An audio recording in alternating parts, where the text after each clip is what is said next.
और दोस्तों नमस्कार। ओमे टेक्निकल यूट्यूब चैनल के माध्यम से समस्त ईपीएस 95 पेंशनर्स भाई बंधु आप सबका स्वागत है। दोस्तों हमारे यूट्यूब चैनल के माध्यम से जितने भी ईपीएस 95 पेंशनर्स हैं उनके लिए बहुत ही महत्वपूर्ण अपडेट आज के डेट में निकल के सामने आई है। फटाफट मैं आपको बता देता हूं कि वो टॉपिक कौन कौन से हैं जिसके ऊपर हम लोग चर्चा करेंगे।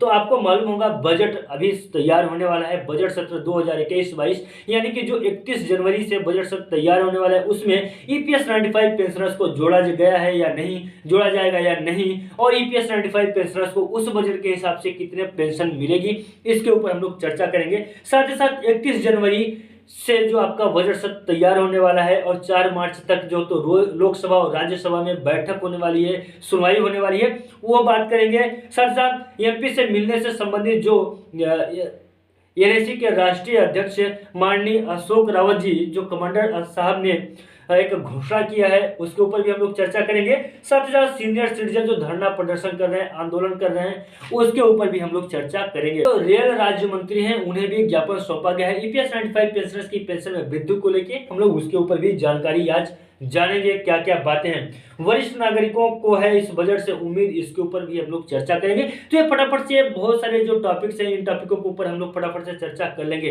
दोस्तों आप लोगों को मालूम होगा कि हमारा जो वीडियो होता है वो सिर्फ और सिर्फ टॉपिक के ऊपर ही होता है। हमारे पास टॉपिक्स होते हैं, हम उन टॉपिकों के ऊपर चर्चा करते हैं, आपसे बात करते हैं। एक बात और मैं यहाँ पे आपको बताना चाहता हूँ कि ईपीएस 95 पेंशनर्स आप सबने हमारे यूट्यूब चैनल को सब्सक्राइब करके रखा है, तो आपको मालूम होगा कि कोई भी ईपीएस 95 पेंशनर से संबंधित खबर होती है, अपडेट होती है, हमारे यूट्यूब चैनल पे सबसे पहले दिखाई जाती है।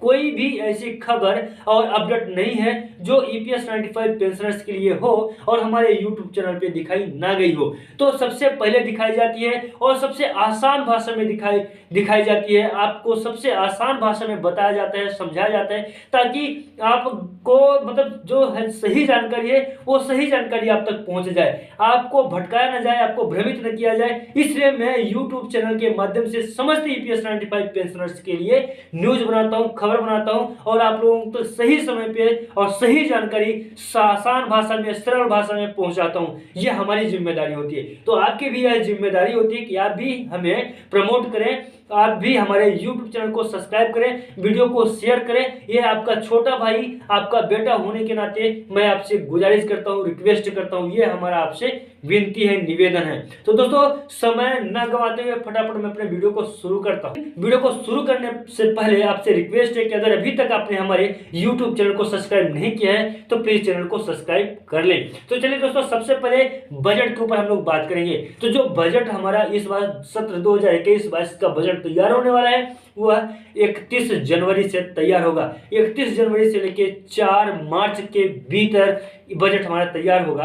तो मैं आपको सबसे पहले यह बता दूं कि यह बजट किस आधार पे हम लोग बोल रहे हैं कि 31 जनवरी से लेकर 4 अप्रैल। तो मैं हाल ही में आपको बताया हूं कि लोकसभा और राज्यसभा में ईपीएस 95 पेंशनर्स के लिए जो तारीखें दी गई हैं, जो कैलेंडर बनाया गया है, उन कैलेंडरों के आधार पे यह बजट जो तो हमें ऐसा लगता है कि इस बजट सत्र को तैयार किया जाएगा और उसमें क्या फैसला होता है, क्या उसमें बातें होती है, उन बातों को देखते हुए बजट सत्र तैयार हो जाएगा। तो अभी बजट सत्र तैयार नहीं हुआ है, कई सारे ज्ञापन बजट सत्र तैयार होने के पहले कई सारे ज्ञापन भेजे जा रहे हैं वित्त मंत्री जी को, ताकि इस बजट में इस मतलब अभी जो प्रेजेंट समय में बजट बनेगा आपका, उस बजट में इस सत्र में आपके बजट ईपीएस 95 पेंशनर्स के लिए रखा जाए और उनको भी जोड़ा जाए ताकि आपको उच्च पेंशन की राशि प्राप्त हो सके, ताकि ईपीएस 95 पेंशनर्स को 7,500 या 9,000 रुपए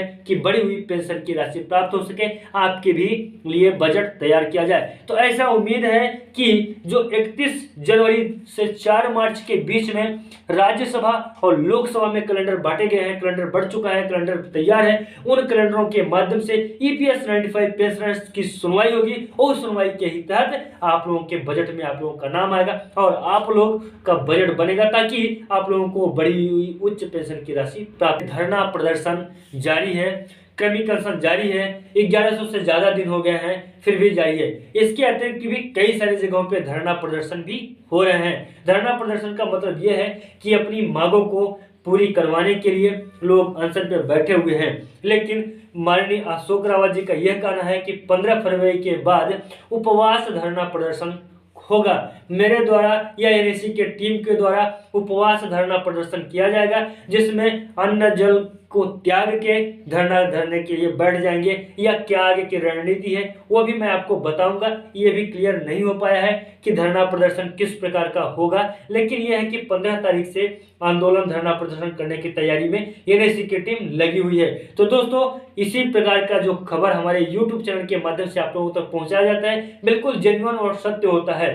तो आप लोग हमारे यूट्यूब चैनल को अगर अभी तक सब्सक्राइब नहीं किए हैं तो सब्सक्राइब कर लें।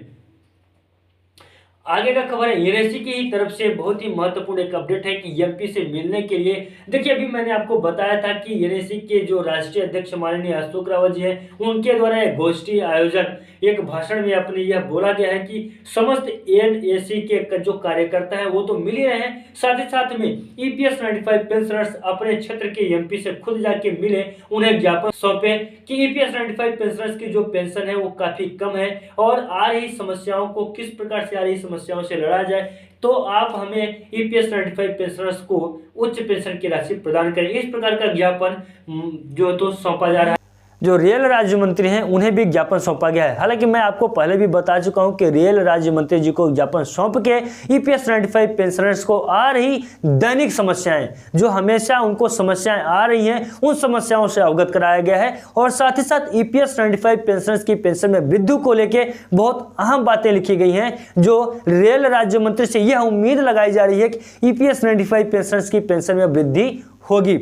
वरिष्ठ नागरिक हैं, उन्हें इस बजट से काफ़ी ज़्यादा उम्मीदें मैं आपको बताना चाहता हूं। इन आंकड़ों के हिसाब से आप देख सकते हैं कि जो वरिष्ठ नागरिक हैं काफ़ी दिनों से, काफ़ी लंबे समय से अपनी उच्च पेंशन की राशि में वृद्धि के लिए इंतजार कर रहे हैं। तभी ये बजट जो बनने वाला है उन सबको यह उम्मीद है, क्योंकि बहुत सारे ज्ञापन मंत्री मिनिस्टर्स को, साथ ही साथ में वित्त मंत्री जी को भी भेजे गए हैं, ताकि इस बजट सत्र में उनके नाम को रख लिया जाए और जो तो उनके नाम से जो बजट तैयार हो उस बजट में ईपीएस 95 पेंशनर्स को भी सम्मिलित किया जाए, ताकि उन्हें भी उच्च पेंशन की राशि प्राप्त हो सके। तो दोस्तों, आज के जो खबर था बहुत ही महत्वपूर्ण, बड़े बड़े अपडेट्स थे और इसी प्रकार के अपडेटों के ऊपर शॉर्ट एंड स्वीट सही जानकारी आप लोगों तक पहुंचाने के लिए हमारा YouTube channel Omid technical YouTube channel के माध्यम से आप लोगों को सही जानकारी और सही समय पे, और मतलब यह है कि साधारण भाषा में, बिल्कुल आसान सी भाषा में आप लोगों तक पहुंचाने की मैं कोशिश करता हूं।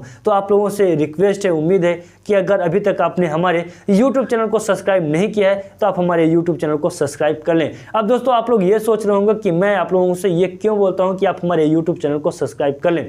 मैं इसलिए बोलता हूँ कि आप अगर सब्सक्राइब कर लेंगे हमारे YouTube चैनल को तो जो नोटिफिकेशन होगा वो आप तक पहुँच जाएगा। और देखिए, मुझे ये चीज़ मालूम है कि अगर नोटिफिकेशन पहुँचे या न पहुंचे, फिर भी आप लोगों को अगर हमारी वीडियो देखना होगा तो आप हमारी वीडियो को देखते हैं। तो अगर आप हमारी वीडियो को देखते हैं तो चैनल को सब्सक्राइब कर लें ताकि आपको नोटिफिकेशन जाने लगे। तो चलिए दोस्तों, मिलते हैं किसी नए वीडियो में और नए अपडेट में। तब तक के लिए नमस्कार, जय हिंद, जय भारत।